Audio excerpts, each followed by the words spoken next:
गेलंय इथले जे हेड लोक आहेत ज्यांच्यावरती राज्याच्या प्रमुखांनी जबाबदाऱ्या दिल्या त्यांनी जबाबदाऱ्या नीटनाटक्यानं पार पाडल्यामुळं एवढं भयानक आणि आता शेवटचे ही अक्षरशः म्हणजे त्या जीव लोकांची ज्या क्रूरतेनं ॲडॉल्फ हिटलरने हत्या केली होती हा इतिहास आहे जर्मनीचा। त्या ॲडॉल्फ हिटलरपेक्षा सुद्धा महाभयंकर घटना या बीड जिल्ह्यामध्ये घडायला लागलेल्या आहेत। म्हणून हा लोकांचा राग आहे, रोष आहे। ठीक आहे, लोक किती येतील काय येतील हा संशोधनाचा भाग आहे, परंतु लोक जे आहेत जे जमतील ते त्वेषाने त्या ठिकाणी लोक जमणार आहेत आणि जी लोकांच्या मनातला राग आहे, रोष तो व्यक्त होण्यासाठी लोक येतील आणि हा सर्वपक्षीय मोर्चा आहे। त्यामुळे या मोर्चाला भाजपाचे लोक राहतील, राष्ट्रवादी काँग्रेस दोन्ही पक्षाचे राहतील, शिवसेना दोन्ही पक्षाचे लोक राहतील, काँग्रेस पक्षाचे लोक राहतील आणि सर्व जाती धर्माचे म्हणजे मुस्लिम समाजाचे भी लोक येतील, वंजारी समाजाचे लोक येतील। हे काय वंजारी समाजाच्या लोकांनाही ही घटना पटलेली नाहीये आणि सगळे लोक हे रागावलेल्या त्वेषाने त्या ठिकाणी येतील। अण्णा, तुम्ही गेल्या अनेक दिवसांपासून मागणी करताय की या प्रकरणामधला मास्टर माइंड जो आहे त्याला अटक करावी। का नक्की अटक होत नाही किंवा विलंब का लागतोय? तुम्ही नावं सांगितली, पोलीस यंत्रणेवरती दबाव आहे असं तुम्हाला वाटतं? पोलीस यंत्रणेवरती दबाव नाही, राज्याचे प्रमुखच गृह खात्याचे मालक म्हणजे गृह खात्याचे प्रमुख आहेत। सॉरी, मालक शब्द घाला, मालक नाही, गृह खात्याचे ते प्रमुख आहेत आणि त्यांनी एका शब्दात सांगितलेलं की याच्यात मी कोणालाही सोडणार नाही आणि सगळ्या पॉझिटिव्ह स्टेप्स माननीय मुख्यमंत्र्यांनी घेतलेल्या आहेत।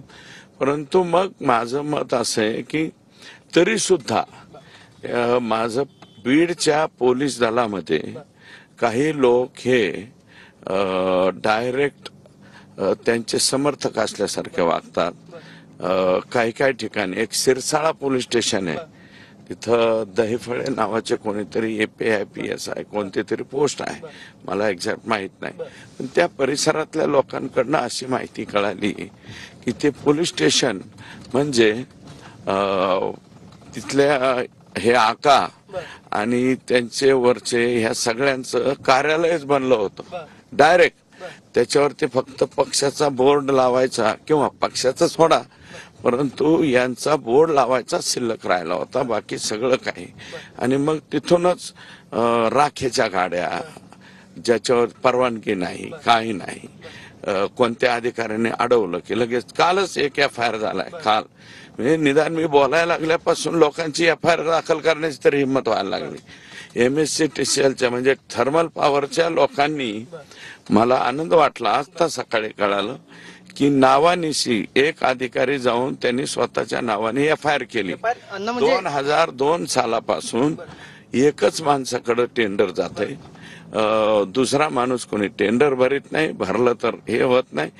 दररोजच्या 300 ते 500 गाड्या तिथनं जात आहेत, 300 ट्रक वाळूच्या जात आहेत, म्हणजे हायवा, हे असं सगळं चित्र। आणि या हायवा सर्वात जास्त सिरसाळा पॉकेट मधून सगळीकडे हे होतात, त्याला सर्वाला अभय हे कोण सन्माननीय दहीफळे आहेत यांचं त्या ठिकाणी होत। अण्णा, तुम्ही ही प्रकरण बाहेर आणताय, मात्र तुम्ही या प्रकरणामध्ये ज्या संबंधित मंत्र्यांचं नाव घेतलं जे तुमच्या जिल्ह्यातले आहेत, ते असं म्हणतात की तुम्ही ज्यांचा मास्टर माइंड म्हणून उल्लेख केलेला होता ते तुमच्या सुद्धा जवळचे होते।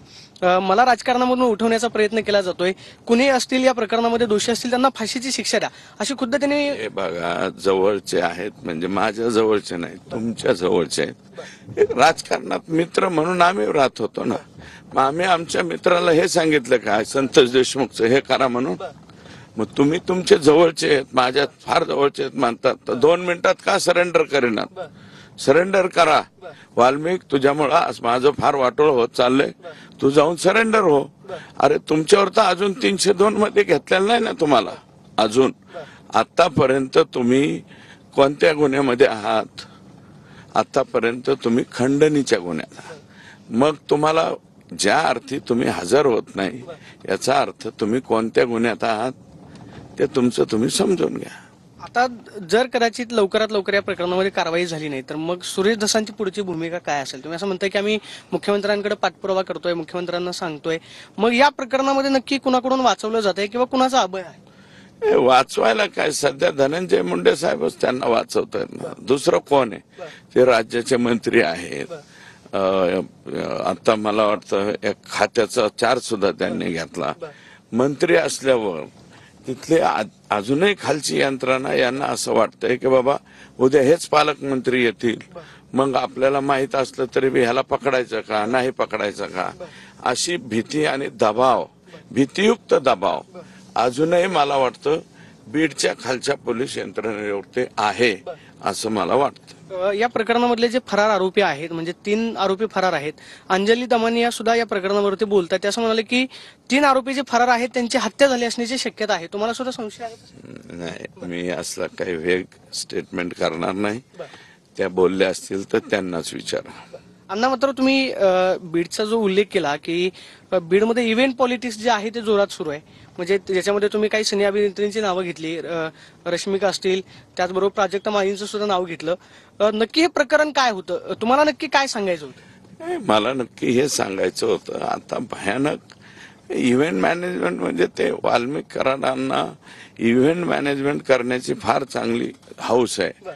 ते कुठून तरी आता मध्ये दादा, माननीय तत्कालीन मुख्यमंत्री एकनाथराव शिंदे साहेब आणि उपमुख्यमंत्री तत्कालीन आणि आत्ताचे मुख्यमंत्री हे तिघे आलते, शिवराज सिंग चौहान साहेब सुद्धा आलते.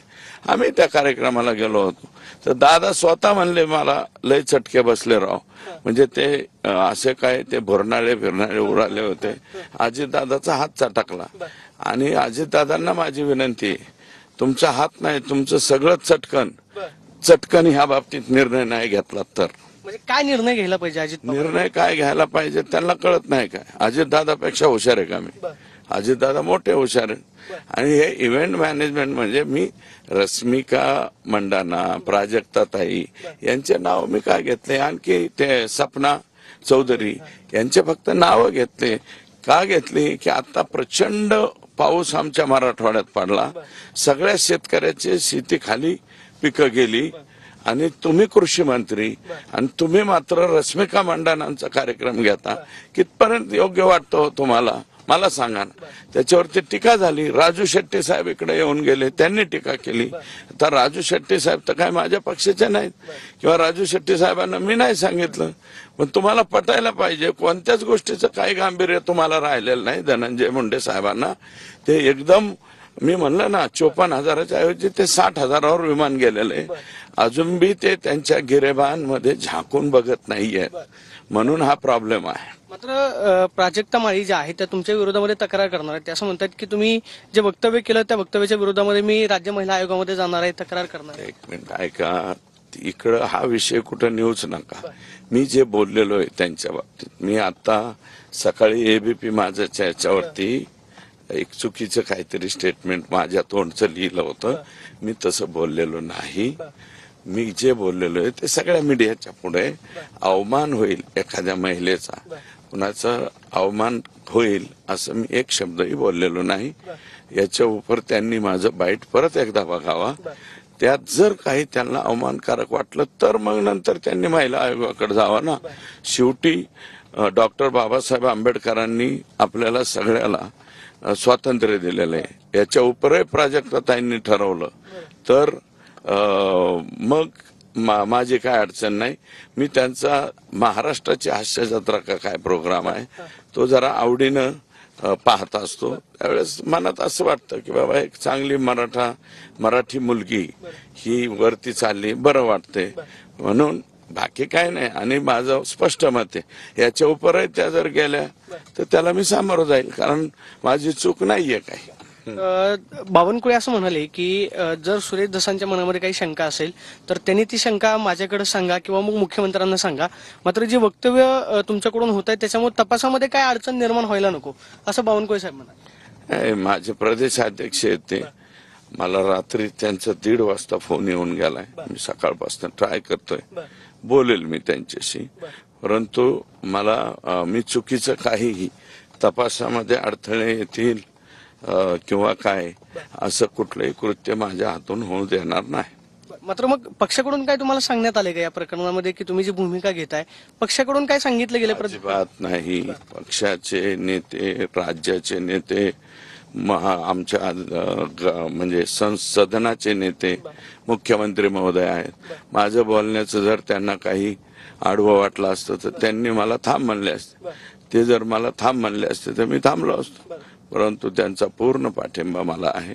कारण ही घटना जी आहे ही घटना राजकारणाचा विषय नाही. कृपया तुम्ही इकडं तिकडं टाकल्याचा प्रयत्न करू नका. सगळ्यात जास्त फोकस संतोषची ज्या पद्धतीने हत्या केली अशी परत कोणाची हिंमत होता कामा नये. हे सुद्धा मीडियाचं काम आहे. तुम्ही मध्ये आधी काही आणू नका. मी प्राजक्ता माळी नाही म्हणलो, प्राजक्ता ताई म्हणलेलं आहे.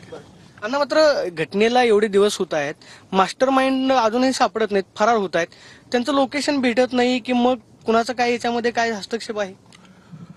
हस्तक्षेप कोणाचा वाटत नाही. एकच व्यक्ती सोडता, आका सोडता मला हस्तक्षेप काही दिसत नाही. त्यांनाच माझं आकांनाच माझी विनंती की आता लय पटांगण वाढत चाललंय. हे वाढवायचं नसलं तर तुम्हीच पटकन सांगा. आणि ते आका जे आहेत, छोटे आका, त्यांनी आदेश दिला की ते सरळ बिनभाड्याच्या खोलीत जाऊन बसतील. हे मला गॅरंटी. म्हणजे या प्रकरणामध्ये त्यांचा हात आहे ही तुमची जी पहिल्यापासूनची भूमिका आहे? नाही, एक हात आहे असं मी म्हणलेलं नाही. तुम्ही नो आपण माझ्या तोंडी काही वधून बिधून घेऊ नका. मी एवढा कच्च्या गुरुचा चेला नाहीये. तुमचं जेवढं वय असेल तेवढं माझं आता संसदीय कामकाजाचं वय झालंय. तुम्ही असं छटकन काहीतरी प्रश्न विचारून मला काही अडकवू बिडकवू नका कशात. मी असं वक्तव्य अजून केलेलं नाही. फक्त एक आहे की खालचे आका जे आहेत, ज्या अर्थी आका अटक होत नाहीत त्या अर्थी आकालाच गॅरंटी दिसते की मी संतोष देशमुखच्या प्रकरणातला आरोपी आहे. हे आकांनाच वाटायला लागले असं मला वाटतं. ज्या अर्थी ते सगळं संशयाचं जाळं उभं राहिलंय किंवा मग फरार जाळं कशाचं? अरे बाबा, ह्याच्या पूर्वी त्या कंपनीचा मालक जे आहे तो नेला होता. ओटूच्या कंपनीचे लोक उचलून नेलेत, अगोदर रिन्यू पॉवरचे नेलेत, असेच धमकवलेत. चुप बैठो नाही तो कान काटूंगा, बंदुकी लावायच्या, बारकाल्या पाहुणा. हे छेसर चाळे लय झालेत ना. ज्या वेळेस पासून हे मध्ये सगळं थांबलं होतं, अजित दादा आमच्या बरोबर आले की त्याच्या दुसऱ्या दिवसापासून यांनी हा कार्यक्रम सुरू केला मोठ्या प्रमाणात चालू केला. आणि इतका भयानक चालू केला की त्याची परिणिती संतोषच्या दुर्दैवी अंतापर्यंत आली. मात्र आता तुम्ही मग मुख्यमंत्र्यांना काय सांगणार? तुमच्या पक्षाचे प्रमुख आहेत, राज्याचे आता ते प्रमुख मुख्यमंत्री म्हणून पदावरती काम करतायत, गृहमंत्री म्हणून काम करतायत. या प्रकरणामध्ये मग भूमिका काय असेल? आता राज्यामध्ये युतीचं सरकार आहे, अजित पवार तुमच्या सोबत आहेत, अजित पवारांच्याच पक्षातल्या मंत्र्यावरती तुमचा आरोप आहे. मग हे सगळं समन्वय जो आहे तो युतीमध्ये कसा साधला जाणार? या प्रकरणाचा काय फटका बसेल? हे बघा, आमचे मुख्यमंत्री हे पहिल्यापासून या बाबतीमध्ये पॉझिटिव्ह आहेत. राज्याच्या मुख्यमंत्र्यांनी याची IG लेवलच्या अधिकाऱ्याच्या मार्फत मीच मागणी केली, SIT स्थापन केली, मदत जाहीर करा. कारण आजपर्यंत कोणाच्या कुठल्या प्रकरणात मदत दिली. सरकारी वकील अमुक जामिनाला नेमला. त्याच्यानंतर मोका अंतर्गत ह्याच्यावरती कारवाई झाली पाहिजे. मोका लावला आणि त्यातला राहिलेला एक आरोपी उचलला. ठीक आहे, हे कुठपर्यंत पळून पडणार आहे? पोलीस आहे, पोलीस पाताळात गेला तरी उचलून आणतात याची गॅरंटी आम्हाला पोलिसांवरती.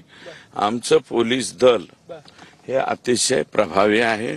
फक्त एक आहे की बीड जिल्ह्यातल्या, त्याची नंतर चौकशी करा म्हणणार आहे मी, बीड जिल्ह्यामध्ये पोलीस दलामध्ये असे काही महाभाग आहेत की जे सरकारचा पगार घेत आहेत आणि हे जे आरोपी आहेत यांना मदत करणारे सुद्धा काही लोक आहेत. काही म्हणजे त्यांची तक्रार करणार का तुम्ही? होणार ना. त्याच्या बॉडीगार्डला माहित नाही का? बॉडीगार्ड होता ना, जो बॉडीगार्ड होता त्या बॉडीगार्डनीच अरेस्ट करायचे पाहिजे होते ना. किंवा बॉडीगार्डनी वाल्मिकांना आता पळून जाणार आहे याचं कोणाला सांगायला पाहिजे होतं? हे काय राजकीय पलायन आहे का? माग जसं झालं तसं हे राजकीय पलायन नाही. खून केलाय, इतका भयानक खून झालाय आणि त्याच्यामध्ये दुसऱ्या दिवशी गुन्हा दाखल झालाय. त्यावेळेस त्यांच्या बरोबर जो PI होता किंवा ते स्टन म्हणजे बंदूकधारी गनधारी बॉडीगार्डचं संरक्षण आहे ना. तर त्या संरक्षणवाल्या पोलिसांनी पटकन म्हणजे त्यांनी तेवढी लॉयल्टी सरकारला सदरक्षण आहे खलनिग्रहण आहे सरकारकडे जेवढी त्यांनी आत्मीयता दाखवायला पाहिजे त्याच्याऐवजी सुद्धा आहे की त्यांनी वाल्मिक अण्णांना दाखवली. मग अद्यापर्यंत त्याच्यावर कारवाई व्हायला पाहिजे ना. त्या बॉडीगार्ड वरती सुद्धा कारवाई व्हायलाच पाहिजे. उद्या मला कोणी बॉडीगार्ड दिला, मी एखादा खून केला आणि मी म्हणेन बॉडीगार्ड तुम जरा इधर रुको मैं जरा भाग जाता, असं जमतं का? ओके. शेवटचा प्रश्न, आजच्या मोर्चाची दखल जी आहे ती खरं तर या सगळ्या प्रकरणावरती किती प्रकाश टाकेल? म्हणजे की आजचा सर्वपक्षीय मोर्चा आहे, म्हणजे कुठल्या एका पक्षाचा पदाधिकाऱ्याने तर सगळ्याच पक्षाचे पदाधिकारी याच्यामध्ये सहभागी होत आहेत. मग आजच्या मोर्चानंतर काय एक वेगळं चित्र बीड जिल्ह्यामध्ये पाहायला मिळेल? मोर्चानंतरचं चित्र वगैरे जाऊ द्या. मोर्चा हा स्वतः लोक त्यांच्या मनाने येणार आहेत आणि मनाने येऊन कार्यक्रम जो आहे तो होऊन जाईल. मोर्चा हे प्रातिनिधिक स्वरूपात मांडवला, त्याला किती लोक आली काय आली हा प्रश्न गैन असतो. परंतु जे घडतंय आता वाळू, मी स्टेटमेंट विधान भवनात केल्यापासून 300 वाळूच्या ट्रक लगेच बंद झाल्या. आम्हाला बी रिपोर्टिंग कळतं ना. कालपासून राखेचे बी बंद झाल्या, काल परवापासून. म्हणजे हा जो नंगा नाच तिथे चाललेला होता ना परळीमध्ये, तर तो पूर्णपणे बंद आता व्हायला सुरुवात झाली. अजूनही काही लोकांना दुबे प्रकरणामध्ये मला वाटतं काल काहीतरी बाईट घेतली, येईल ज्युडिशियल इन्क्वायरी मध्ये पुढं. आत्ताच काय बोलायचं येईल. आणि काही लोक ज्यांच्यावरती अन्याय झाला आहे, ज्यांनी शहर सोडले, ते येतील ना पुढं हळूहळू गुन्हा दाखल. अहो 2दा आत्ता सांगितलं मी माधव जाधवांना तुम्ही जाऊन गुन्हा दाखल करा. अजूनही बिचाऱ्या जाण्याची हिंमत व्हायना.